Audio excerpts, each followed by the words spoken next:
तो दोस्तों स्वागत है आप सभी का RRB group D 2025 GK mock test 7 में। दोस्तों आज के इस वीडियो में हम लोग स्टैटिक जीके से जो है 20 क्वेश्चन का टेस्ट लगाने वाले हैं। जी हाँ दोस्तों, जो आपका आरआरबी ग्रुप डी का न्यू वैकेंसी आया हुआ है 2025 का, उसमें जो आपका स्टैटिक जीके से 20 क्वेश्चन आने वाले हैं, 20 क्वेश्चन आने वाले हैं। तो इस टेस्ट को लास्ट तक लगाइए, इसमें से खुद से कितना सही कर पा रहे हैं वो कमेंट बॉक्स में जरूर बताइए। प्रयास ये करिए आप कि 20 में 20 क्वेश्चन पूरा सही करने का।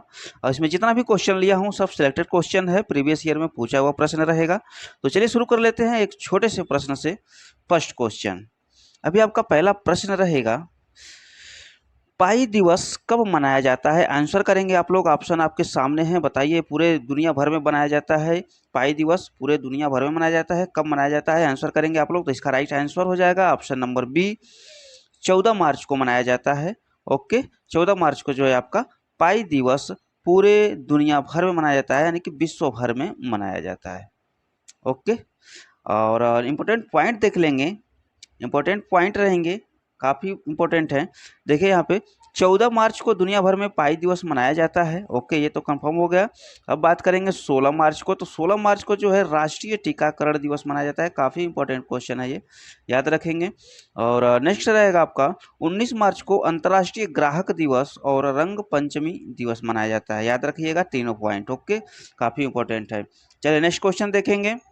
नेक्स्ट क्वेश्चन रहेगा आपका, अगला प्रश्न है, अंतर्राष्ट्रीय न्यायालय में न्यायाधीशों की संख्या है, बताइए कितने हैं न्यायाधीशों की संख्या कितनी होती है? बताइए, आंसर करेंगे आप लोग। ऑप्शन आपके सामने हैं, ऑप्शन है आपके 11, 15, 18, 7। बताइए कितनी होती है? तो इसका राइट आंसर हो जाएगा ऑप्शन नंबर बी, 15 होती है। ओके, कितने? 15 होती है। अंतर्राष्ट्रीय न्यायालय में न्यायाधीशों की संख्या कितनी होती है? तो 15 होती है। ओके, चलिए इंपोर्टेंट पॉइंट देखेंगे। इंपोर्टेंट पॉइंट एक भी मत छोड़िएगा, क्योंकि यहाँ से भी प्रश्न बनता है। ओके, कहाँ से प्रश्न बन जाएगा कोई गारंटी नहीं है, तो इसी वजह से आप लोग जो है हर चीज को जो है पकड़ के रखिए। ओके, एक भी क्वेश्चन कहीं से छूटना नहीं चाहिए। 20 में 20 क्वेश्चन आपको लेके आना है आपके एग्जाम में।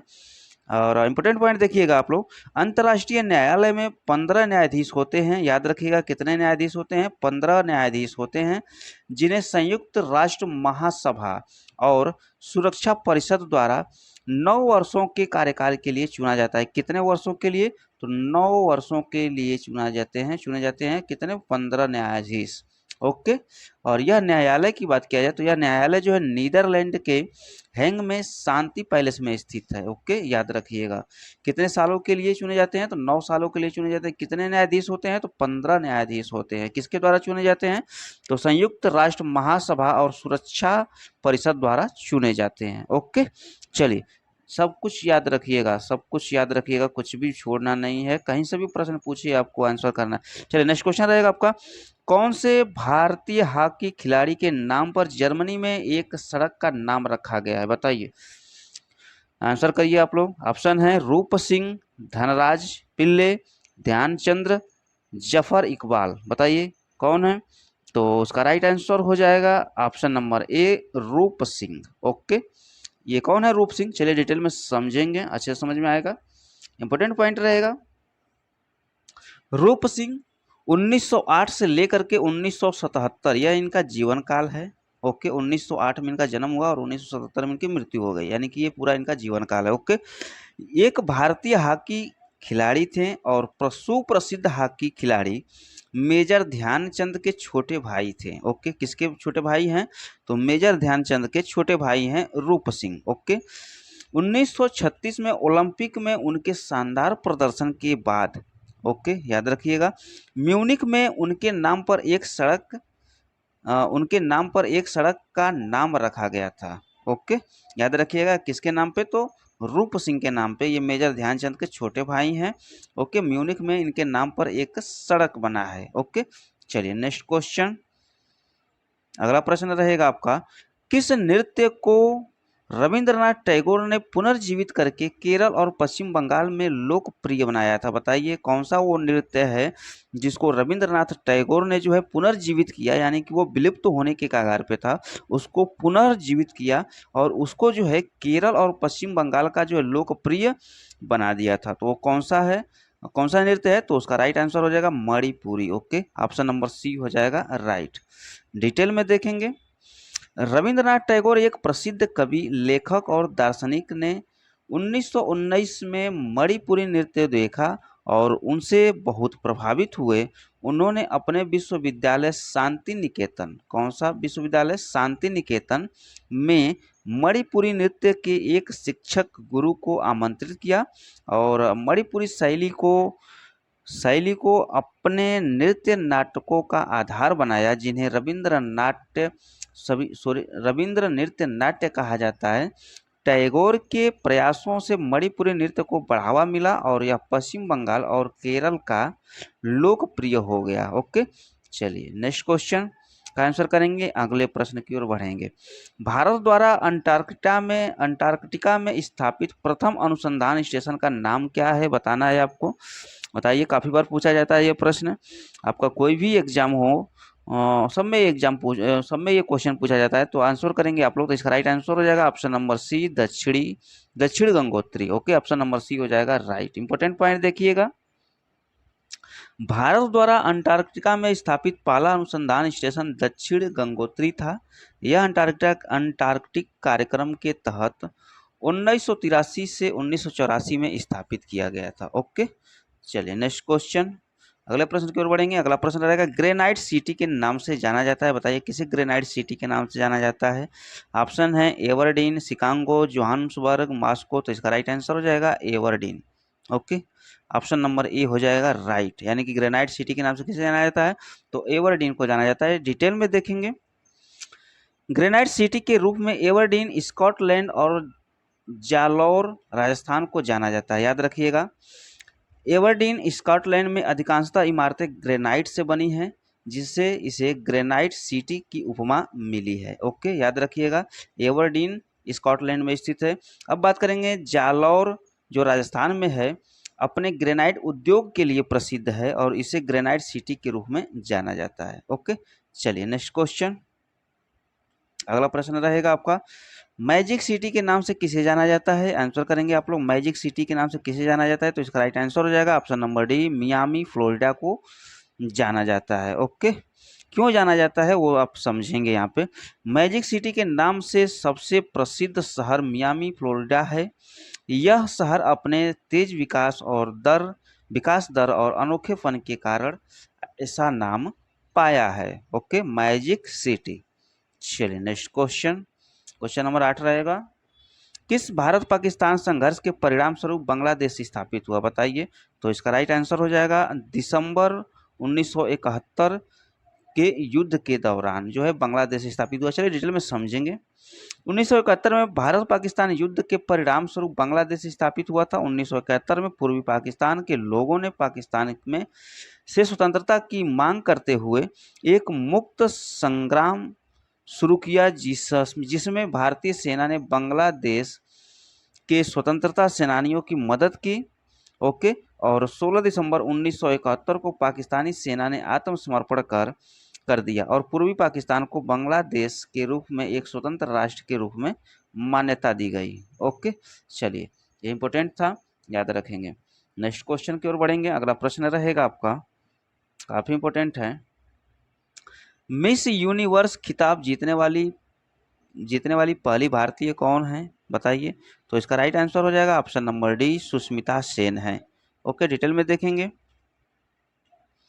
मिस यूनिवर्स खिताब जीतने वाली पहली भारतीय महिला सुष्मिता सेन थी। उन्होंने 1994 में मिस यूनिवर्स प्रतियोगिता जीती थी। कभी जीती थी, तो 1994 में। ओके, नेक्स्ट पॉइंट देखेंगे, रीता फारिया पावेर भारत की पहली मिस वर्ल्ड थी। याद रखिएगा, ये तो हो गया आपका मिस यूनिवर्स, और ये जो आपकी थी तो ये मिस वर्ल्ड थी, रीता फारिया। ओके, भारत की पहली मिस वर्ल्ड थी और उन्होंने साल 1966 में यह खिताब जीता था। रीता फारिया मॉडलिंग के साथ साथ डॉक्टर भी थी। वह मिस वर्ल्ड का खिताब जीतने वाली पहली एशियाई महिला भी थी। याद रखिएगा ये दोनों पॉइंट। ओके, मिस यूनिवर्स और मिस वर्ल्ड। चलिए नेक्स्ट क्वेश्चन, कंफ्यूज नहीं होना है, अच्छे से याद रखिएगा। भारत में वायुसेना दिवस कब मनाया जाता है, ये तो सबको पता है, तो इसका राइट आंसर हो जाएगा 8 अक्टूबर को मनाया जाता है। चलिए तीनों सेनाओं का दिवस देख लेते हैं। 8 अक्टूबर 1932 को आधिकारिक तौर पर भारतीय वायुसेना का गठन हुआ था। इस वजह से 8 अक्टूबर को जो है भारतीय वायुसेना दिवस मनाया जाता है। भारत में हर साल 15 जनवरी को थल सेना दिवस मनाया जाता है, याद रखिएगा, कभी 15 जनवरी को। और भारतीय नौसेना दिवस जो है 4 दिसंबर को मनाया जाता है। तीनों सेनाओं का दिवस आप लोग याद रखिएगा। ओके, कोई भी पूछ सकता है। नेक्स्ट क्वेश्चन रहेगा आपका, लाल बाजरी का बादशाह किसे कहा जाता है? तो इसका राइट आंसर हो जाएगा ऑप्शन नंबर ए, राफेल नडाल को कहा जाता है। चलिए, क्यों कहा जाता है देख लीजिए यहाँ पे। टेनिस में लाल बाजरी का बादशाह राफेल नडाल को कहा जाता है। उन्होंने फ्रेंच ओपन में 14 बार खिताब जीता है, जो एक रिकॉर्ड है। ओके, चलिए नेक्स्ट क्वेश्चन, क्वेश्चन नंबर 12 रहेगा आपका, बेरियम मिल का उपयोग किया जाता है, बताइए बेरियम मिल का उपयोग किस लिए किया जाता है? तो इसका राइट आंसर हो जाएगा आहार नली की एक्सरे के लिए किया जाता है। Option number B is the right हो जाएगा। नेक्स्ट क्वेश्चन काफी इंपोर्टेंट है, फरक्का समझौता का संबंध है, क्या संबंध है इसका? तो गंगा नदी से संबंधित है, डिटेल में देखेंगे। फरक्का समझौता भारत बांग्लादेश के बीच गंगा नदी के पानी के बंटवारे से संबंधित है। ओके, याद रखिएगा, डायरेक्ट क्वेश्चन बनता है, फरक्का समझौता संबंधित है तो आपको बताना है गंगा नदी से संबंधित। ओके, चलिए नेक्स्ट क्वेश्चन रहेगा आपका, कुंभ का मेला मध्य प्रदेश के किन शहरों में किसमें लगता है, किन शहरों में लगता है? तो इसका राइट आंसर हो जाएगा उज्जैन में लगता है। और उज्जैन किस नदी के किनारे स्थित है? तो क्षिप्रा नदी के किनारे स्थित है। ओके, चलिए कोई भी पॉइंट पूछ सकता है, आप लोग याद रखेंगे दोनों पॉइंट।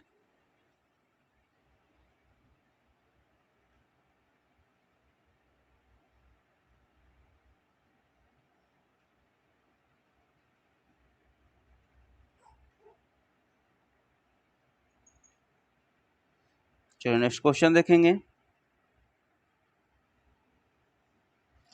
अगला प्रश्न रहेगा आपका,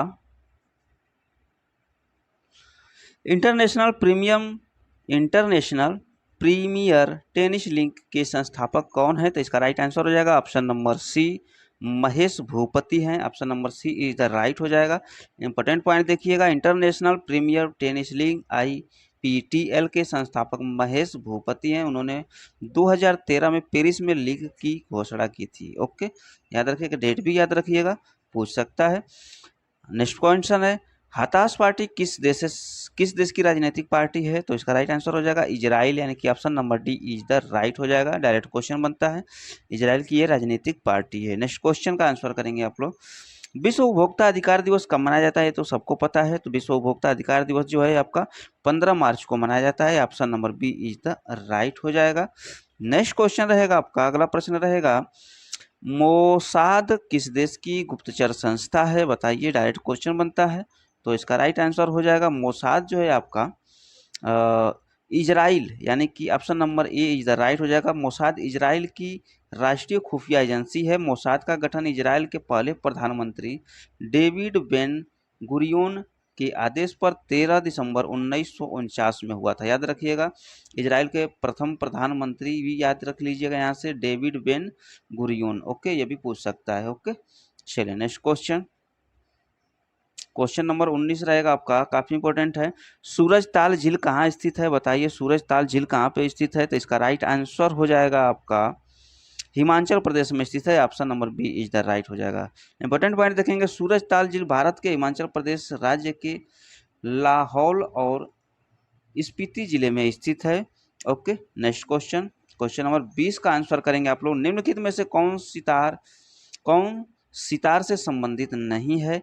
तो एक क्वेश्चन जो है आपको मैं छोड़ता हूँ, इसका आंसर जो है आपको कमेंट बॉक्स में बताना है। देखते हैं कितने लोग कमेंट बॉक्स में इसका राइट आंसर बताते हैं। तो चलिए मिलते हैं। कर दोस्तों, स्वागत है आप सभी का RRB group D 2025 GK mock test 6 में। दोस्तों आज के इस वीडियो में हम लोग स्टैटिक जीके से 20 क्वेश्चन का टेस्ट लगाने वाले हैं। जी हाँ दोस्तों, जो आपका RRB ग्रुप डी का न्यू वैकेंसी आया हुआ है 2025 का, उसमें आपका स्टैटिक जीके से कितना क्वेश्चन आने वाले हैं? तो 20 क्वेश्चन आने वाले हैं। तो इस टेस्ट को लास्ट तक लगाइए, प्रयास ये करिए आप कि 20 में 20 क्वेश्चन पूरा सही करने का। चलिए शुरू कर लेते हैं फर्स्ट क्वेश्चन से। भी आप पहला प्रश्न का आंसर करेंगे, निम्नलिखित कथनों को ध्यान से पढ़िए। चलिए पढ़ते हैं, कथन आपके दिए हुए हैं, 3 कथन हैं आपके। कथन फर्स्ट है आपका, प्रतिवर्ष 8 मार्च को अंतर्राष्ट्रीय महिला दिवस मनाया जाता है। ओके, फर्स्ट कथन है, तो ये आपका 8 मार्च को जो है ध्यान देंगे कि 8 मार्च को कौन सा दिवस मनाया जाता है, तो 8 मार्च को अंतर्राष्ट्रीय महिला दिवस मनाया जाता है। ओके, तो ये हो जाएगा आपका सही। अब कथन 2 पढ़ेंगे। कथन 2 है आपका 5 जून को अंतर्राष्ट्रीय विकलांग दिवस मनाया जाता है, तो जी नहीं, 5 जून को जो है अंतर्राष्ट्रीय पर्यावरण दिवस मनाया जाता है। और अंतर्राष्ट्रीय विकलांग दिवस की बात किया जाए तो ये 3 दिसंबर को मनाया जाता है। ओके, तो ये हो जाएगा आपका गलत हो जाएगा। नेक्स्ट कथन है आपका 10 दिसंबर को विश्व मानवाधिकार दिवस मनाया जाता है, तो जी हाँ दोस्तों, 10 दिसंबर को जो है विश्व मानवाधिकार दिवस मनाया जाता है, यानी कि कथन नंबर 1 और कथन नंबर 3 सही है, यानी कि 1 और 3। तो ऑप्शन में आपको देखना है 1 और 3 किस में दिया हुआ है, तो आपका 1 और 3 जो है ऑप्शन नंबर सी में दिया हुआ है, तो यानी कि ऑप्शन नंबर सी हो जाएगा राइट। ओके, चलिए थोड़ा इंपॉर्टेंट पॉइंट देखेंगे। इसके इंपॉर्टेंट पॉइंट रहेंगे 5 जून को विश्व पर्यावरण दिवस मनाया जाता है, मैं आपको बता चुका। और 3 दिसंबर को अंतर्राष्ट्रीय विकलांग दिवस मनाया जाता है। ओके, ये आप डेट याद रखिएगा। चलिए नेक्स्ट क्वेश्चन का आंसर करेंगे आप लोग। अगला प्रश्न रहेगा, काफी इंपॉर्टेंट क्वेश्चन है, शराबबंदी लागू करने वाला पहला भारतीय राज्य है, बताइए पहला भारतीय राज्य कौन है जिसने शराब को बंद किया, यानी कि प्रतिबंधित कर दिया, बताइए। आपके ऑप्शन है गुजरात, केरल, बिहार, नागालैंड। तो इसका राइट आंसर हो जाएगा ऑप्शन नंबर ए, गुजरात। ओके, चलिए डिटेल में समझेंगे और भी आपका जीके मजबूत हो जाएगा। इंपॉर्टेंट पॉइंट ध्यान से सुनिएगा। 1960 में स्वतंत्रता प्राप्ति के बाद ओके, गुजरात भारत का पहला ऐसा राज्य बन गया जिसने शराब के निर्माण, ध्यान दीजिएगा, निर्माण, बिक्री और सेवन पर पूर्ण प्रतिबंध लगा दिया। ओके, कौन सा राज्य, तो गुजरात राज्य। ओके, नेक्स्ट पॉइंट है, भारत में मुख्य रूप से बिहार, गुजरात, नागालैंड और मिजोरम राज्यों के अलावा एक केंद्र शासित प्रदेश है आपका लक्षद्वीप, में शराब का सेवन प्रतिबंधित है। कौन कौन से राज्य हैं, तो बिहार, गुजरात, नागालैंड और मिजोरम, यानी कि 1 2 3 4, 4 राज्य में और एक केंद्र शासित प्रदेश में शराब क्या है, प्रतिबंधित है, शराब का सेवन प्रतिबंधित है। ओके, चलिए नेक्स्ट पॉइंट देखेंगे। 1950 के दशक में संयुक्त राष्ट्र समिति ने बम्बई राज्य को मराठी और गुजराती भाषा क्षेत्रों में विभाजित करने की मांग की थी। कभी किया था, तो 1950 में किया था। किसने किया था, तो संयुक्त महाराष्ट्र समिति ने किया था। ओके, और 1 मई 1960 को बॉम्बे पुनर्गठन अधिनियम के तहत बम्बई राज्य को 2 अलग अलग राज्यों में विभाजित किया गया, और वो 2 राज्य बन गए। कौन से राज्य बन गए आपके, एक बन गया गुजरात और एक बन गया आपका महाराष्ट्र। ओके, इसलिए आप देखेंगे 1 मई को गुजरात जो है अपना स्थापना दिवस मनाता है। ओके, चलिए इतना इंपॉर्टेंट पॉइंट आप लोग याद रखिएगा। चलिए नेक्स्ट क्वेश्चन का आंसर करेंगे आप लोग। नेक्स्ट क्वेश्चन है, खर्ची पूजा त्योहार कहाँ का लोकप्रिय त्योहार है, बताइए खर्ची पूजा त्योहार कहाँ का लोकप्रिय त्योहार है, बताना है आपको। हिमाचल प्रदेश, सिक्किम, अरुणाचल प्रदेश और त्रिपुरा। तो इसका राइट आंसर हो जाएगा आपका त्रिपुरा। ओके, चलिए नेक्स्ट क्वेश्चन, काफी इंपॉर्टेंट क्वेश्चन है ये। भारतीय रिजर्व बैंक के प्रथम भारतीय गवर्नर कौन थे, बताइए भारतीय रिजर्व बैंक के प्रथम भारतीय गवर्नर कौन थे। काफी बार पूछा जाता है और डायरेक्ट क्वेश्चन बनता है, तो याद रखेंगे। इसका राइट आंसर हो जाएगा option number A, sir C D Deshmukh. Okay, चलिए इंपॉर्टेंट पॉइंट देखेंगे और भी आपका जीके तैयार हो जाएगा। ध्यान दीजिएगा यहाँ पे, भारतीय सिविल सेवा के सदस्य चिंतामन द्वारकानाथ देशमुख, ये है उनका पूरा नाम। बैंक के पहले भारतीय गवर्नर थे, याद रखिएगा, पहले भारतीय गवर्नर थे, कौन थे, तो सी डी देशमुख, यानी कि चिंतामन द्वारकानाथ देशमुख। अब ये हो गए आपके पहले भारतीय पुरुष। अब यहीं पर प्रश्न अगर बन जाए कि पहले भारतीय महिला कौन थी, तो वो भी आप लोग जान लीजिए। 1 अप्रैल 1935 को भारतीय रिजर्व बैंक के गठन के बाद अब तक कोई महिला गवर्नर नहीं रही है, याद रखिएगा। हालांकि याद रखिए, यहाँ ध्यान दीजिएगा, हालांकि शीर्ष बैंक में 3 महिला डिप्टी गवर्नर थीं, जिनमें से पहली महिला केजे उदेसी थी। याद रखिएगा, ये केजे उदेसी जो है डिप्टी सीएम थी, सॉरी डिप्टी गवर्नर थी। ओके, डिप्टी गवर्नर बनी, बट गवर्नर की बात किया जाए तो गवर्नर अभी तक जो है कोई नहीं बना है। ओके, चलिए, और कब से कब तक थी, तो 2003 से लेकर के 2005 तक इनका कार्यकाल था, यानी कि टोटल जो है 2 साल का कार्यकाल था डिप्टी गवर्नर का, केजी उदेसी। ओके, चलिए नेक्स्ट क्वेश्चन, सॉरी एक पॉइंट और है आपका। अभी वर्तमान की बात किया जाए तो 11 दिसंबर 2024 से संजय मल्होत्रा को भारतीय रिजर्व बैंक यानी कि आरबीआई का 26वां गवर्नर नियुक्त किया गया है और वर्तमान में अभी यही हैं। ओके, याद रखिएगा, आपका करंट का क्वेश्चन बन गया। ओके, चलिए नेक्स्ट क्वेश्चन का आंसर करेंगे आप लोग। होमी भाभा पुरस्कार किस क्षेत्र में विशेष योगदान के लिए दिया जाता है, तो इसका सीधा सा आंसर हो जाएगा ऑप्शन नंबर बी, परमाणु ऊर्जा के क्षेत्र में दिया जाता है। चलिए नेक्स्ट क्वेश्चन, काफी इंपॉर्टेंट है। निम्न में से कौन सा कथन सत्य है, बताइए। देश के पहले कथन है आपके, देश के पहले जनजातीय विश्वविद्यालय की स्थापना मध्य प्रदेश के शहडोल जिले के अमरकंटक में की गई थी, बताइए सही है, तो जी हाँ ये सही है।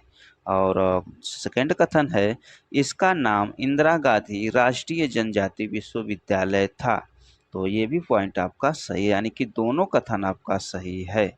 ओके, तो आपके ऑप्शन कौन से सही हो जाएंगे, 1 और 2 दोनों क्या हो जाएंगे, सही हो जाएंगे। चलिए इंपॉर्टेंट पॉइंट देख लीजिएगा, देश का पहला जनजातीय विश्वविद्यालय इंदिरा गांधी राष्ट्रीय जनजातीय विश्वविद्यालय यानी कि IGNTU है, जिसकी स्थापना की बात किया जाए तो 2007 में मध्य प्रदेश के अमरकंटक में स्थित है। ओके, अमरकंटक में स्थित है, 2007 में इसकी स्थापना हुई थी, याद रखिएगा। नेक्स्ट क्वेश्चन, इंटरपोल का मुख्यालय बताना है आपको, तो इंटरपोल का मुख्यालय जो है option number D, Lyon France में जो है आपका है। चलिए नेक्स्ट क्वेश्चन, राजस्थान के उस शासक का नाम बताइए जिसने बनारस हिंदू विश्वविद्यालय की स्थापना में महत्वपूर्ण भूमिका निभाई थी, बताइए कौन है। ऑप्शन आपके सामने हैं, तो इसका राइट आंसर हो जाएगा option number D, Maharaja Ganga Singh Bikaner. Okay, option number D हो जाएगा राइट। नेक्स्ट क्वेश्चन, कौन सा सही सुमेलित नहीं है, आंसर करना है आपको। हॉर्नबिल महोत्सव नागालैंड से संबंधित है, सही है। बंगाल महोत्सव मेघालय में होता है, ये भी सही है। और चेरा ओबा त्योहार मणिपुर में होता है, ये भी सही है। बट यहाँ पे खर्ची पूजा जो है असम में नहीं होता है, ये त्रिपुरा में होता है। कहाँ पे होता है, त्रिपुरा में होता है खर्ची पूजा, तो ये हो जाएगा आपका गलत। ओके, चलिए नेक्स्ट क्वेश्चन, नेक्स्ट क्वेश्चन है, गांधी शांति पुरस्कार की शुरुआत हुई थी, कब से हुई थी, बताइए। गांधी शांति पुरस्कार की शुरुआत कब से हुई है, तो इसका राइट आंसर हो जाएगा ऑप्शन नंबर सी, 1995 से हुई है। चलिए डिटेल में समझेंगे, इम्पोर्टेंट पॉइंट हैं। यह पुरस्कार सामाजिक, राजनीतिक और आर्थिक परिवर्तन लाने के लिए अहिंसा के गांधीवादी सिद्धांत को दर्शाता है, याद रखिएगा कौन कौन से क्षेत्र में, सामाजिक, राजनीतिक और आर्थिक परिवर्तन लाने और अहिंसा के गांधीवादी सिद्धांत को दर्शाता है। इसकी शुरुआत 1995 में महात्मा गांधी की 125वीं जयंती के अवसर पर की गई थी। ओके। और नेक्स्ट पॉइंट है 1995 में जूलियस न्यूरेरे को पहला गांधी शांति पुरस्कार प्राप्त हुआ था। याद रखिएगा 1995 से स्टार्टिंग हुआ था और किसे दिया गया था फर्स्ट प्राइज, तो फर्स्ट प्राइज जो है आपका जूलियस न्यूरेरे को दिया गया था। ओके। चलिए नेक्स्ट क्वेश्चन, न्यू इंडिया पुस्तक की लेखिका हैं बताइए। तो इसका राइट आंसर हो जाएगा, सीधा सा आंसर है इसका एनी बेसेंट है। कौन है? Annie Besant. नेक्स्ट क्वेश्चन का आंसर करेंगे आप लोग। अगला प्रश्न रहेगा मंगलयान कहाँ से लॉन्च किया गया था बताइए। काफी इंपॉर्टेंट क्वेश्चन है, डायरेक्ट क्वेश्चन बनता है। तो इसका राइट आंसर हो जाएगा ऑप्शन नंबर बी, श्रीहरिकोटा से लॉन्च किया गया था। इंपॉर्टेंट पॉइंट रहेंगे, मंगलयान को भारत के श्रीहरिकोटा में स्थित सतीश धवन अंतरिक्ष केंद्र से लॉन्च किया गया था। यह लॉन्च 5 नवंबर 2013 को हुआ था। याद रखिएगा कभी 5 नवंबर 2013 को हुआ था। और सतीश धवन अंतरिक्ष केंद्र का मुख्यालय की बात किया जाए तो श्रीहरिकोटा में है। और इसके वर्तमान निदेशक की बात किया जाए तो श्री ए राजराजन है। याद रखिएगा, डायरेक्ट क्वेश्चन बन जाता है, ये जीके का क्वेश्चन, करंट अफेयर का क्वेश्चन हो गया। याद रखिएगा कौन है? श्री ए राजराजन कौन है? तो ये सतीश धवन अंतरिक्ष केंद्र के वर्तमान निदेशक हैं। ओके। और यहाँ तक हो गया है तो एक दो पॉइंट आप लोग और भी याद रख लीजिएगा। इसरो का मुख्यालय पूछ दिया अगर तो बेंगलुरु बताना है आपको।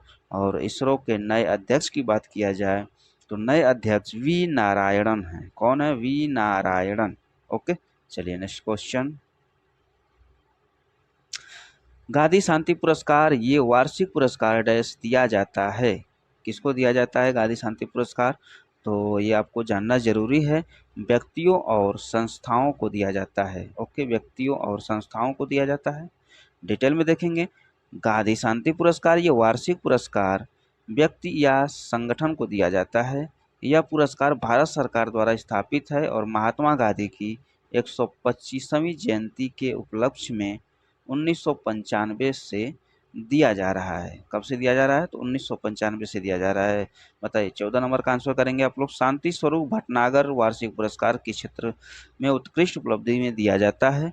तो इसका राइट आंसर हो जाएगा विज्ञान और प्रौद्योगिकी के क्षेत्र में दिया जाता है। ओके। चलिए नेक्स्ट क्वेश्चन, मधुबनी कला क्या है बताइए। मधुबनी कला क्या है? तो मधुबनी कला बिहार में प्रचलित एक लोक कला है, यानी कि चित्रकला है। ओके। चलिए नेक्स्ट क्वेश्चन, अगला प्रश्न रहेगा, काफी इंपॉर्टेंट है। एशियाई खेलों का आरंभ किस वर्ष में हुआ था बताइए। अंतर्राष्ट्रीय सॉरी एशियाई खेलों का आरंभ किस वर्ष में हुआ था? तो राइट आंसर हो जाएगा 1951 में। Option number A is the right. Important point रहेंगे, पहला एशियाई खेल 4 से 11 मार्च 1951 में के बीच भारत की राजधानी नई दिल्ली में आयोजित किया गया था। और इसका उद्घाटन की बात किया जाए तो राष्ट्रपति राजेंद्र प्रसाद ने किया था। ओके। नेक्स्ट क्वेश्चन, 5 विकासशील देशों के अंतर्राष्ट्रीय संगठन ब्रिक्स में कौन कौन से देश शामिल हैं? आंसर करना है आपको, ऑप्शन आपके सामने है। तो इसका राइट आंसर हो जाएगा ब्राजील, रूस, ध्यान दीजिएगा ब्राजील, रूस, भारत, ब्राजील, रूस, भारत, चीन और दक्षिण Africa. Okay, option number A is the right हो जाएगा। ओके। इंपॉर्टेंट पॉइंट देखेंगे, ब्रिक्स में शामिल देश हैं ब्राजील, रूस, भारत, चीन और दक्षिण अफ्रीका। ओके। ब्रिक्स समूह का नाम इन 5 देशों के नामों के पहले अक्षरों से लिया गया है। यानी कि देखिए यहाँ से देखिए, बी से ब्राजील, आर से रशिया, आई से इंडिया, सी से चाइना और एस से साउथ अफ्रीका। ओके, याद रखिएगा, यहाँ से भी आपको याद हो जाएगा। ब्रिक्स देशों की स्थापना की बात किया जाए तो ब्रिक्स देशों की स्थापना जो है 2009 में किया गया था। नेक्स्ट क्वेश्चन, पाकिस्तान की हकीकत पुस्तक के लेखक कौन हैं? तो इसका राइट आंसर हो जाएगा option number A, Satish Verma है। इंपॉर्टेंट पॉइंट है। पाकिस्तान की हकीकत पुस्तक के लेखक सतीश वर्मा। यह पुस्तक पाकिस्तान में रहने वाले भारतीय नागरिकों की समस्याओं और शोषण को पर केंद्रित है। Okay, next question, question number 19 रहेगा। आनंद वन स्थापित करने के लिए कौन विख्यात है? तो इसका राइट आंसर हो जाएगा ऑप्शन नंबर सी, बाबा आमटे। क्वेश्चन नंबर 20 रहेगा। एशियाटिक सोसाइटी की स्थापना हुई थी तो 1784 ईस्वी में हुई थी। ओके, इंपॉर्टेंट पॉइंट है। बंगाल की एशियाटिक सोसाइटी जिसकी स्थापना 15 जनवरी 1784 ईस्वी को सर विलियम्स जोन्स द्वारा एशियाटिक सोसाइटी के नाम से की गई थी। ओके, नमस्कार दोस्तों, स्वागत है आप सभी का RRB group D 2025 GK mock test 5 में। दोस्तों आज के इस वीडियो में हम लोग जीके से जो है 20 क्वेश्चन का टेस्ट लगाने वाले हैं। जी हाँ दोस्तों, जो आपका आरआरबी ग्रुप डी का न्यू वैकेंसी आया हुआ है उसमें जो आपका जीके से 20 क्वेश्चन आने वाले हैं। तो ये टेस्ट को लास्ट तक लगाइए। इसमें से खुद से कितना सही कर पा रहे हो कमेंट बॉक्स में जरूर बताइएगा। प्रयास ये करिए आप कि 20 में 20 क्वेश्चन पूरा सही करने का। जो लोग ये कमेंट में बोल रहे थे कि इतना हल्का क्वेश्चन नहीं आता है, तो अभी मैं क्वेश्चन लेकर के आ गया हूँ। अच्छे लेवल के क्वेश्चन है, इसमें से 20 में 20 क्वेश्चन सही करके दिखाइए आप लोग। ओके, और ईमानदारी पूर्वक जो है कमेंट में जरूर बताइएगा। तो चलिए शुरू कर लेते हैं फर्स्ट क्वेश्चन से। अभी आपका पहला प्रश्न रहेगा, निम्नलिखित में से कौन सा जोड़ा सही नहीं बनाया गया है? आंसर करना है आपको। ऑप्शन है आपके, विराट कोहली क्रिकेट से संबंधित हैं, ये सही है। ओके, साइना नेहवाल बैडमिंटन से संबंधित है, ये भी सही है। ज्वाला गट्टा बैडमिंटन से संबंधित है, ये भी सही है। हरभजन सिंह कबड्डी से संबंधित है, जी नहीं, हरभजन सिंह क्रिकेट से संबंधित हैं। ओके, यानी कि ऑप्शन नंबर डी हो जाएगा राइट। ओके, चलिए नेक्स्ट क्वेश्चन का आंसर करेंगे आप लोग। अगला प्रश्न रहेगा, काफी इंपॉर्टेंट क्वेश्चन है। सेकंड क्वेश्चन, सेकंड प्रश्न है, संतोष ट्रॉफी किस खेल से संबंधित है? आंसर करेंगे आप लोग। ऑप्शन आपके सामने है, हॉकी है, फुटबॉल है, बास्केटबॉल, बैडमिंटन। आंसर करना है आपको। तो इसका राइट आंसर हो जाएगा ऑप्शन नंबर बी, फुटबॉल से संबंधित है। ओके, संतोष ट्रॉफी किससे संबंधित है? तो संतोष ट्रॉफी फुटबॉल से संबंधित है। ओके, डिटेल में समझेंगे, अच्छे से समझ में आ जाएगा। इंपॉर्टेंट पॉइंट रहेंगे इनके। संतोष ट्रॉफी एक फुटबॉल से संबंधित प्रतियोगिता है। ओके, याद रखिएगा, डायरेक्ट क्वेश्चन बनता है। यह भारत में राज्य स्तरीय राष्ट्रीय फुटबॉल चैंपियनशिप है। ओके, जो हर साल आयोजित की जाती है। याद रखिएगा, ये इसका आयोजन जो होता है हर साल होता है। ओके, अब बात कर लेंगे करंट अफेयर से। तो 2025 के संतोष ट्रॉफी को पश्चिम बंगाल ने जीता है। याद रखिएगा, पश्चिम बंगाल ने जीता है। उन्होंने फाइनल में केरल को 1-0 से हराया था। किसको हरा करके जीता है? तो केरल को हरा करके जीता है। और इसका आयोजन कब हुआ था? 31 दिसंबर 2024 को हैदराबाद में खेला गया था। यह पश्चिम बंगाल की 33वीं संतोष ट्रॉफी है। ओके, कौन-सी संतोष ट्रॉफी है? तो 33वीं संतोष ट्रॉफी है, इसको याद रखिएगा। ओके, इतना इंपॉर्टेंट पॉइंट है। ओके, करंट अफेयर से संबंधित है ये। और अब बात करेंगे 2025-26 का। तो 2025-26 का संतोष ट्रॉफी अभी नहीं हुआ है, होगा तो मैं आपको अपडेट जरूर दे दूंगा। चलिए नेक्स्ट क्वेश्चन का आंसर करेंगे आप लोग। क्वेश्चन नंबर 3 रहेगा, जीआई टैग प्राप्त करने वाला पहला भारतीय उत्पाद है, बताइए। काफ़ी इंपॉर्टेंट है, जीआई टैग प्राप्त करने वाला पहला भारतीय उत्पाद कौन सा है? तो इसका राइट आंसर हो जाएगा ऑप्शन नंबर डी, दार्जिलिंग की चाय। ओके, कभी मिला था उसको डिटेल में समझेंगे, अच्छे समझ में आ जाएगा।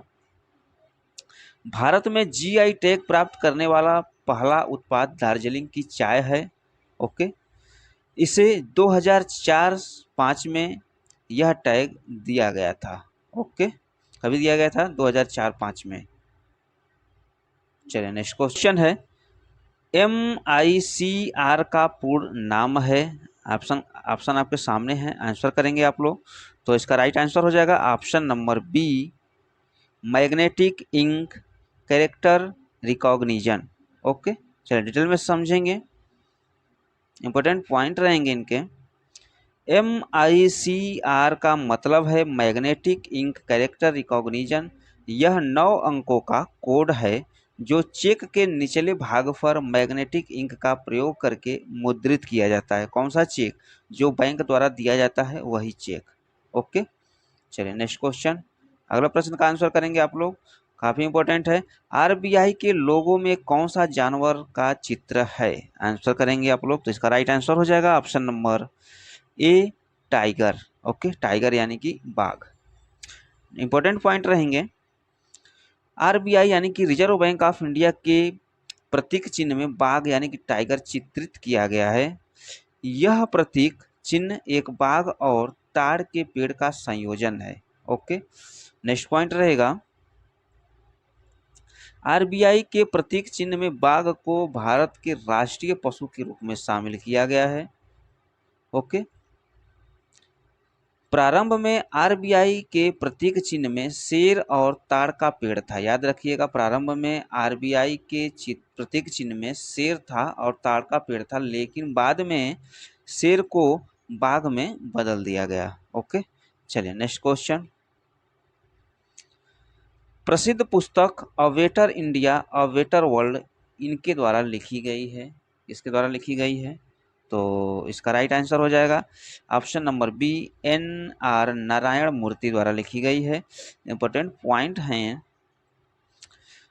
अ better India a better world NR Narayana Murthy द्वारा लिखी गई है। वे इंफोसिस लिमिटेड के सह संस्थापक हैं। यह भारत की सबसे बड़ी IT सेवा कंपनियों में से एक है, जिसकी दुनिया भर में कार्यालय स्थापित है। ओके, चलिए नेक्स्ट क्वेश्चन। अगला प्रश्न रहेगा, केफ ऑफ गुड होप के रास्ते भारत तक समुद्री मार्ग की खोज किसने की थी? तो इसका राइट आंसर हो जाएगा ऑप्शन नंबर ए, वास्को डी गामा ने किया था। ओके, इंपॉर्टेंट पॉइंट है। केफ ऑफ गुड होप के रास्ते भारत तक के समुद्री मार्ग की खोज पुर्तगाली खोजकर्ता वास्को डी गामा ने किया था। ओके, उन्होंने 1498 में इस मार्ग की खोज की, जो अफ्रीका के दक्षिणी सिरे से को पार करते हुए भारत के कालीकट बंदरगाह पर तक पहुंचता है। ओके, चलिए नेक्स्ट क्वेश्चन। अगला प्रश्न है, कौन सुमेलित नहीं है? आंसर करेंगे आप लोग, कौन सुमेलित नहीं है? 16 अक्टूबर विश्व खाद्य दिवस, सही है। 9 अक्टूबर विश्व डाक दिवस, ये भी सही है। 8 अक्टूबर भारतीय वायुसेना दिवस, ये भी सही है। 5 अक्टूबर अंतर्राष्ट्रीय वृद्ध जन दिवस, ये गलत है। ओके, अंतर्राष्ट्रीय वृद्ध जन दिवस जो है 1 अक्टूबर को मनाया जाता है। याद रखिएगा, कब मनाया जाता है? तो 1 अक्टूबर को मनाया जाता है अंतर्राष्ट्रीय वृद्ध जन दिवस। ओके, किसके द्वारा मनाया जाता है? तो संयुक्त राष्ट्र द्वारा इसे मनाया जाता है। चलिए नेक्स्ट क्वेश्चन। अगला प्रश्न रहेगा आपका, बैंकिंग लोकपाल योजना की शुरुआत किसने की थी? आंसर करेंगे आप लोग, तो इसका राइट आंसर हो जाएगा option number A, reserve bank of India ने शुरुआत किया था। ऑप्शन नंबर ए हो जाएगा, बिल्कुल राइट। इंपॉर्टेंट पॉइंट है इनके। बैंकिंग लोकपाल योजना की शुरुआत भारतीय रिजर्व बैंक आरबीआई ने 1995 में किया था। कभी किया था? तो 1995 में किया था। इस योजना का मुख्य उद्देश्य क्या है? तो बैंकिंग सेवाओं में कमी से संबंधित शिकायतों के त्वरित और किफायती समाधान के लिए एक मंच प्रदान करना था। ओके, चलिए नेक्स्ट क्वेश्चन। अगला प्रश्न रहेगा आपका, लोकसभा की प्रथम महिला महासचिव कौन थी? बताइए, तो इसका राइट आंसर हो जाएगा option number B, Snehlata Srivastava. Okay, important point है। स्नेहलता श्रीवास्तव एक पूर्व प्रशासनिक भारतीय प्रशासनिक सेवा यानी कि IAS अधिकारी और सिविल सेवक हैं। उन्होंने 10 दिसंबर 2017 से लेकर के 30 नवंबर 2020 तक लोकसभा के महासचिव के रूप में कार्य किया। उन्होंने लोकसभा की पहली महिला महासचिव के रूप में कार्य किया है। ओके, याद रखिएगा, पहली महिला सचिव हैं, महासचिव हैं। ओके, चलिए नेक्स्ट क्वेश्चन। निम्नलिखित में से कौन सा एक सुमेलित नहीं है? बताइए। फिनलैंड, हेलसिंकी, फिनलैंड की राजधानी हेलसिंकी में, सही है। बोलीविया, लापाज, ये भी सही है। इथियोपिया, लुसाका, ये गलत है। और यूक्रेन, कीव, ये भी सही है। तो इथियोपिया की राजधानी कहाँ है? तो अदीस अबाबा है। कहाँ पे है? अदीस अबाबा। अदीस अबाबा यहाँ पे मैं लिया हूँ, अदीस अबाबा है। और बात करते हैं लुसाका, तो लुसाका कहाँ की राजधानी है? तो लुसाका जो है जाम्बिया की राजधानी है, याद रखिएगा। चलिए नेक्स्ट क्वेश्चन, काफी इंपॉर्टेंट है। मरणोपरांत भारत रत्न से सम्मानित प्रथम व्यक्ति कौन थे, बताइए कौन थे, किन्हें किन्हें जो है मरणोपरांत जो है भारत रत्न से सम्मानित किया गया था? तो लाल बहादुर शास्त्री को सम्मानित किया गया था। ऑप्शन नंबर डी हो जाएगा बिल्कुल राइट। कभी किया गया था? तो 1966 ईस्वी में दिया गया था Bharat Ratna. Okay, next question, अगला प्रश्न रहेगा, आर्ट ऑफ लिविंग के प्रस्तावक और प्रचारक कौन हैं, बताइए। आर्ट ऑफ लिविंग के प्रस्तावक और प्रचारक कौन है? तो इसका राइट आंसर हो जाएगा option number B, Sri Sri Ravishankar हैं। ओके, इंपॉर्टेंट पॉइंट है। आर्ट ऑफ लिविंग के प्रस्तावक और प्रचारक श्री श्री रविशंकर, उन्होंने 1981 में आर्ट ऑफ लिविंग फाउंडेशन की स्थापना की थी। कब किए थे? 1981 ईस्वी में किए थे। तो श्री श्री रविशंकर एक भारतीय आध्यात्मिक गुरु और मानवतावादी हैं। ओके, चलिए नेक्स्ट क्वेश्चन, अगला प्रश्न रहेगा आपका, बैडमिंटन का जाल केंद्र से कितना ऊंचा होता है, बताइए कितना ऊंचाई पे होता है बैडमिंटन का जाल जो है केंद्र से कितना ऊंचा होता है? तो इसका राइट आंसर हो जाएगा ऑप्शन नंबर ए, 5 फीट। ओके, इंपॉर्टेंट पॉइंट देखेंगे, बैडमिंटन का जाल केंद्र से 1.524 मीटर और 5 फीट ऊंचा होता है। मीटर में अगर आएगा ऑप्शन तो 1.524 मीटर लगाएंगे, और फीट में आएगा तो 5 फीट लगाएंगे। जबकि किनारों पर 1.55 मीटर यानी कि 5 फीट 1 इंच ऊंचा होता है। ओके, बैडमिंटन का जाल जो होता है ऐसे ही होता है ना। तो इसमें मैं आपको बता देता हूँ, साइड में दोनों किनारों पे जो है, ये साइड में जो होता है आपका, साइड में जो होता है 5.1 इंच यानी कि 5 फीट 1 इंच रहेगा हाइट, और बीच में जो है सेंटर में जो है 5 फीट की ऊंचाई पे रहता है। ओके, चलिए नेक्स्ट क्वेश्चन, दादा साहब फाल्के पुरस्कार निम्नलिखित में से किस क्षेत्र से जुड़ा हुआ है? तो इसका राइट आंसर हो जाएगा, सभी लोगों को पता है, सिनेमा से जुड़ा हुआ है। इंपॉर्टेंट पॉइंट है इनके। दादा साहब फाल्के पुरस्कार को भारत में सिनेमा के क्षेत्र में सर्वोच्च सम्मान माना जाता है। यह पुरस्कार भारत सरकार एवं सूचना प्रसारण मंत्रालय द्वारा दिया जाता है। ओके, नेक्स्ट पॉइंट है, देविका रानी को 1969 में पहला दादा साहब फाल्के पुरस्कार मिला था, जो भारतीय सिनेमा की पहली महिला थी। ओके, चलिए नेक्स्ट क्वेश्चन, निम्नलिखित में से कौन सा युग्म एक युग्म सुमेलित नहीं है? तो ध्यान दीजिएगा, यहाँ पे मेजर ध्यानचंद हॉकी के जादूगर कहे जाते हैं, सही है। मिल्खा सिंह को फ्लाइंग सिख के नाम से जाना जाता है, ये भी सही है। इयान थोरपे को टारपीडो के नाम से जाना जाता है, ये भी सही है। बट हरभजन सिंह को तवाल के नाम से नहीं जाना जाता है, जबकि हरभजन सिंह को जो होता है भज्जी के नाम से जाना जाता है, और टर्बनेटर के नाम से जाना जाता है। दो नाम उनका उपनाम है। ओके, चलिए नेक्स्ट क्वेश्चन, नेक्स्ट क्वेश्चन है आपका, पयोली एक्सप्रेस के नाम से जानी जाती हैं, तो किसे नाम से जाना जाता है? तो पीटी उषा को जाना जाता है। ओके, किस नाम से? तो पयोली नाम से जाना जाता है, पयोली एक्सप्रेस के नाम से। नेक्स्ट क्वेश्चन का आंसर करेंगे आप लोग, निम्नलिखित स्थानों में से कहाँ सोमपेन जनजाति पाई जाती है? आंसर करेंगे आप लोग, सोमपेन जनजाति कहाँ पे पाई जाती है? तो इसका राइट आंसर हो जाएगा ऑप्शन नंबर बी, निकोबार द्वीप समूह में पाई जाती है। कहाँ पे? निकोबार द्वीप समूह में पाई जाती है। डिटेल में समझेंगे, सोमपेन जनजाति अंडमान और निकोबार द्वीप समूह के निकोबार जिले ग्रेट निकोबार द्वीप पर रहते हैं, जो बंगाल की खाड़ी में स्थित है। ओके, चलिए नेक्स्ट क्वेश्चन, अगला प्रश्न है, आनंद वन स्थापित करने के लिए कौन विख्यात है? बताइए, आनंद वन किसने स्थापित किया था? तो इसका राइट आंसर हो जाएगा, सबको पता है, बाबा आमटे ने किया था। ओके, डिटेल में समझेंगे, आनंद वन की स्थापना बाबा आमटे ने की थी।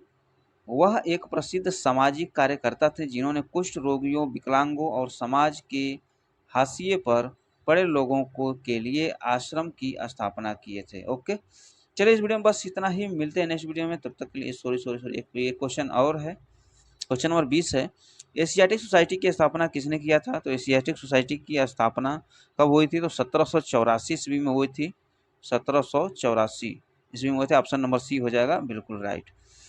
डिटेल में समझेंगे, बंगाल की एशियाटिक सोसाइटी जिसकी स्थापना 15 जनवरी 1784 ईस्वी को सर विलियम जोन्स, ओके, द्वारा एशियाटिक सोसाइटी के नाम से की गई थी। ओके, एशियाटिक बंगाल की एशियाटिक सोसाइटी की स्थापना किसने किया था? तो सर विलियम जोन्स ने किया था। कभी किया था? तो 15 जनवरी 1784 ईस्वी में किया था। ओके, चलिए कहीं से भी क्वेश्चन पूछेगा आप लोग बता दीजिएगा।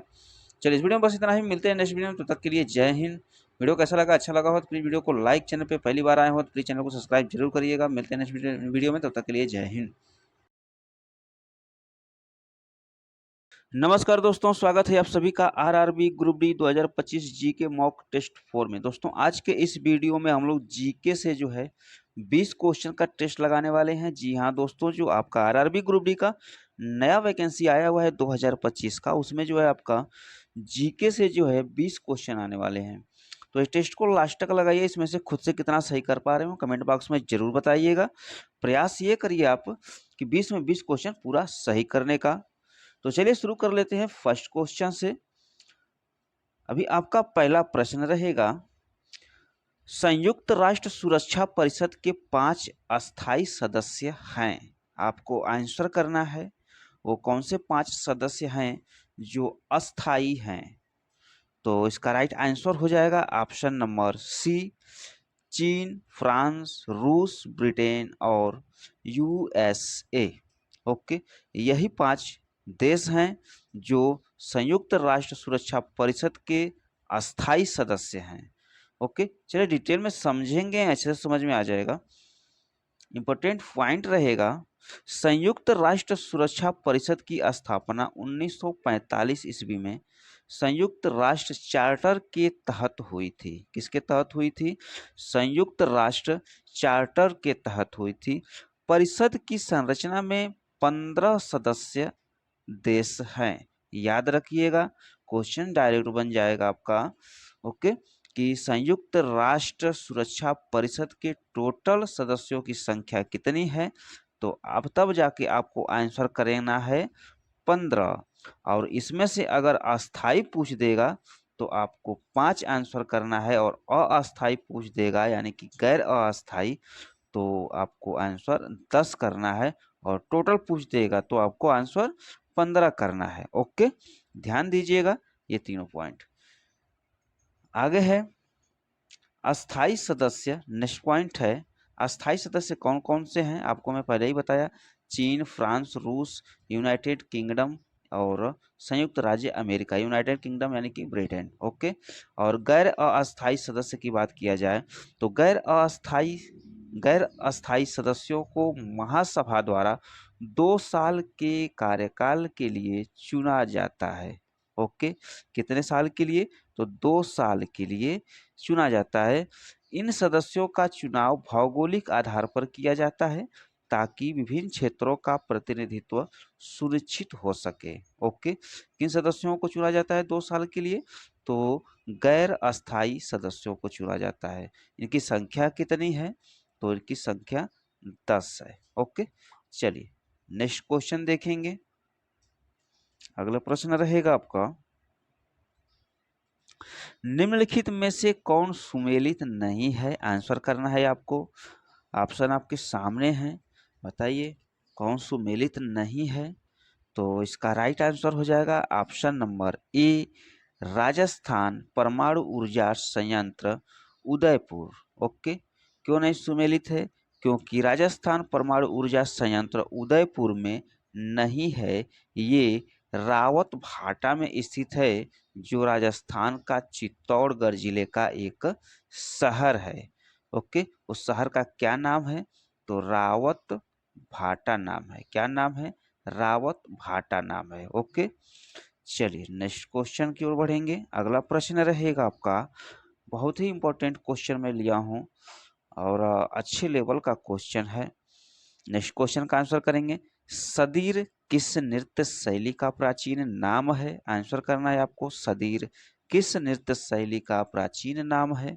तो इसका राइट आंसर हो जाएगा ऑप्शन नंबर बी, भरतनाट्यम का प्राचीन नाम है। ओके, डिटेल में समझेंगे, अच्छे समझ में आ जाएगा। सदीर नृत्य शैली भरतनाट्यम का प्राचीन नाम है। भरतनाट्यम एक भारतीय शास्त्रीय नृत्य शैली है। ओके, याद रखिएगा, भरतनाट्यम एक भारतीय शास्त्रीय नृत्य शैली है। तमिलनाडु से उत्पन्न हुई है और इसे पहले सादिर अट्टम या दासी अट्टम के रूप में जाना जाता था। याद रखिएगा, ओके, सादिर अट्टम या दासी अट्टम, ये दोनों नाम से जाना जाता था प्राचीन में, प्राचीन काल में। ओके, चलिए नेक्स्ट क्वेश्चन की ओर बढ़ेंगे। अगला प्रश्न रहेगा, माउंट एवरेस्ट पर 2 बार फतह करने वाली पहली महिला कौन थी? आंसर करना है आपको। तो इसका राइट आंसर हो जाएगा, ये तो सबको पता है, संतोष यादव। ओके, ये जेंट्स नहीं है, ये लेडीज हैं, संतोष यादव नाम जेंट्स का लग रहा है। ओके, चलिए डिटेल में समझेंगे।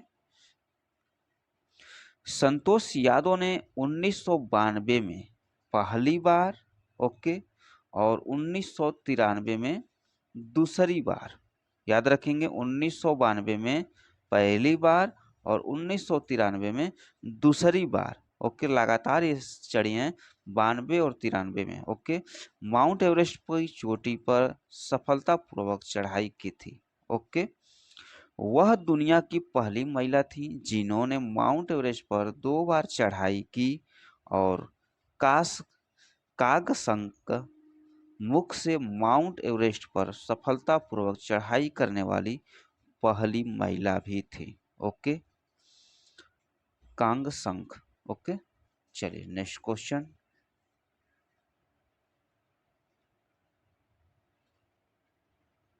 अगला प्रश्न रहेगा, क्वांटो मैदान किस देश में है? आंसर करना है आपको, क्वांटो मैदान किस देश में है? तो इसका राइट आंसर हो जाएगा ऑप्शन नंबर डी, जापान देश में है। डिटेल में समझेंगे। क्वांटो मैदान जापान में है, यह जापान के सबसे बड़े मैदानों में से एक है। ओके, और प्रशांत महासागर के सामने मध्य होन्शु में स्थित है। कहाँ पे स्थित है? होन्शु में स्थित है, याद रखेंगे। Next question. अगला प्रश्न रहेगा, सही सुमेलित नहीं है, याद रखिएगा क्या पूछ रहा है इसमें, सही सुमेलित नहीं है। ओके, सही सुमेलित नहीं है वही बताना है। तो यहाँ पे आपका दिया है 29 दिसंबर अंतर्राष्ट्रीय शिक्षा दिवस। ओके, 24 दिसंबर राष्ट्रीय उपभोक्ता अधिकार दिवस और 23 दिसंबर किसान दिवस और 18 दिसंबर अंतर्राष्ट्रीय प्रवास दिवस। ओके, बताइए कौन सा सही नहीं है? तो ये आपका 18 दिसंबर को अंतर्राष्ट्रीय प्रवास दिवस मनाया जाता है, ये तो सही है। 23 दिसंबर को किसान दिवस मनाया जाता है, ये भी सही है। 24 दिसंबर को राष्ट्रीय उपभोक्ता अधिकार दिवस मनाया जाता है, ये भी सही है। यहाँ पे 29 दिसंबर को अंतर्राष्ट्रीय शिक्षा दिवस मनाया जाता है, ये गलत है। क्यों? अंतर्राष्ट्रीय शिक्षा दिवस जो है आपका 24 जनवरी को मनाया जाता है। कब मनाया जाता है? 24 जनवरी को मनाया जाता है, न कि 29 दिसंबर को। ओके, तो यानी कि यही आपका सही हो जाएगा। चलिए नेक्स्ट क्वेश्चन देखेंगे। अगला प्रश्न रहेगा, रेणुका झील स्थित है? आंसर करना है आपको, रेणुका झील कहाँ पे स्थित है बताइए। तो रेणुका झील जो है ऑप्शन नंबर ए हो जाएगा, बिल्कुल राइट, हिमाचल प्रदेश में स्थित है। ओके, इंपॉर्टेंट पॉइंट देखेंगे, अच्छे से समझ में आ जाएगा। स्थान की बात किया जाए तो रेणुका झील हिमाचल प्रदेश के सिरमौर जिले में स्थित है। कहाँ पे स्थित है? तो सिरमौर जिले में स्थित है, हिमाचल प्रदेश के। ओके, इसकी ऊंचाई की बात किया जाए तो यह समुद्र तल से 672 मीटर ऊपर है। कितना मीटर? 672 मीटर ऊपर है। दूरी की बात किया जाए तो यह नाहन से 37 किमी और पौटा साहिब से 60 किमी की दूरी पर स्थित है। ओके, नेक्स्ट पॉइंट रहेगा, विशेषता इसका देखा जाए तो रेणुका झील एक पवित्र झील है और इसे भगवान परशुराम की माता रेणुका का निवास स्थान माना जाता है। ओके, चलिए नेक्स्ट क्वेश्चन। अगला प्रश्न की ओर बढ़ेंगे। अगर आप चैनल पे नए हो तो प्लीज़ चैनल को सब्सक्राइब जरूर करिएगा और वीडियो अच्छा लगेगा तो जरूर लाइक करना मत भूलिएगा। देखिए क्वेश्चन नंबर 8 का आंसर करना है आपको। गुट निरपेक्षता आंदोलन की स्थापना में शामिल नेता थे, बताइए कौन नेता शामिल थे। Marshal Joseph Tito, colonel Nasser, A, B और डी, पंडित जवाहरलाल नेहरू। तो मैं आपको बता दूं टोटल जो है 5 नेता शामिल थे। कौन कौन थे देखिए यहाँ पे ध्यान दीजिएगा, यहाँ से ध्यान से दीजिएगा। गुट निरपेक्षता आंदोलन की स्थापना में मुख्य रूप से 5 नेता शामिल थे। कौन कौन? जोसिफ ब्रोज टिटो, ओके, जो यूग्लो यूगोस्लाविया से थे। जवाहरलाल नेहरू जो कि भारत से थे। और नेक्स्ट हैं गमाल अब्देल नासिर जो मिस्र से थे। और नेक्स्ट हैं आपके क्वामे नक्रुमा जो घाना से थे।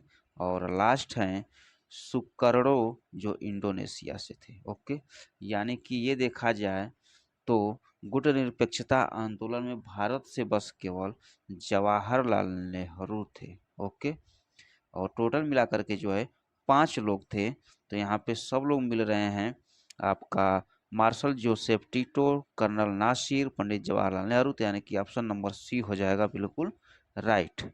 ओके, नेक्स्ट क्वेश्चन देखेंगे। अगला प्रश्न रहेगा डायना मंदिर हेतु प्रसिद्ध स्थान है, बताइए डायना मंदिर हेतु प्रसिद्ध स्थान कौन सा है। आंसर करना है आपको। तो इसका राइट आंसर हो जाएगा Ephesus. Option number D is the right. Okay, important point देखेंगे।